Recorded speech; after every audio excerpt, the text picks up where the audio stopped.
another interesting thought. What time is it now? It's like 10:20 a.m, which I should be going shortly, but I'm going to read this because I like it. Okay, this is on culture. What the majority of people seem to take for granted as natural within the context of their culture has in fact been artificially constructed by a dominant belief system that operates on a common sense level. Italian philosopher Antonio Gramsci believed that common sense is the site on which dominant ideology is constructed, but is also the site of resistance to that ideology. There is a danger that when concepts, ideas or thoughts operate on a common sense level, that critical thought no longer takes place. So there's a warning to you. So again, back to Baudrillards, and then back to that.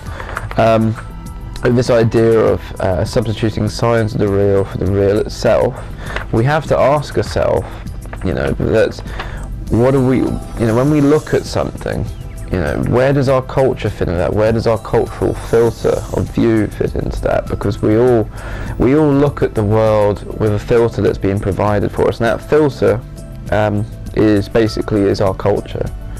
And so if as I've been born and raised in England, in a sense I have an English way of looking at things based on my parents, based on the TV I watch, based on the news I watch, based on the people I talk to.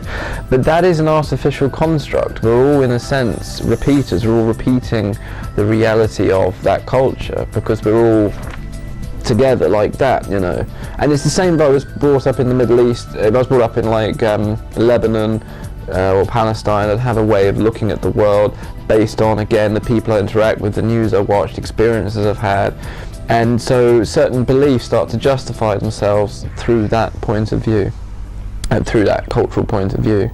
And so, as I was saying before, with the Protocols of Zion, a lot of people, there is, when we were talking about it, we were talking about the sort of the political kind of truths within it, and the fact that this book, Protocols of Zion, since I mentioned it, I have to say that the Protocols of Zion are a plagiarism based on an earlier book called Dialogues in Hell by a guy called Maurice Joly.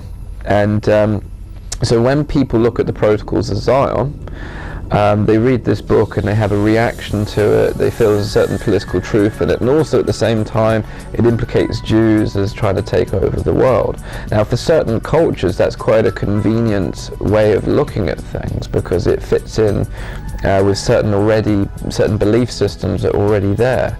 And so when people encounter Protocols of Zion, they take it as truth, and they don't look any further. So what we have is a situation which Baudrillard described of substituting signs of the real for the real itself.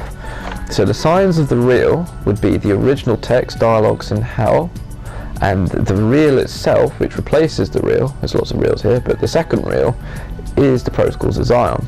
And a lot of people get stuck on the second real because it rings true, and it rings true usually on a cultural level. And most people don't go to look beyond that. And most people don't like questioning their own culture. It takes a lot of effort to do such a thing. And so they never actually get to the greater reality of where this thing came from. So if anybody who reads Protocols of Zion thinks, oh my gosh, this is true, the Jews will take over the world, the thing is, what they should do is go on the net and look it up a bit more, do some more research. They shouldn't trust this instinct that what they read is true. They need to go further than that, like I had to do. And then I found this book called Dialogues in Hell. And Dialogues in Hell is the true origins of this book, in Protocols of Zion. And Dialogues in Hell has no reference to Judaism whatsoever, but it has all the political truths that we find in the Protocols of Zion. And so what happens now is, people are not going back to the original text and the interesting question of where Maurice Joly got his ideas from. Instead, they seem to think that the Jews came up with all these ideas to take over the world, but in fact Maurice Joly was inspired by Machiavelli.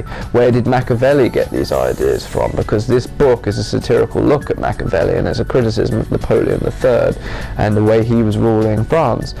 So, we never actually go to the truth, we never actually go to the really interesting question, because we've got this other thing that's, it's basically obscuring the truth. And so what we've had is rather a question substituting signs of the real for the real itself. That is an operation to deter every real process by its operational double.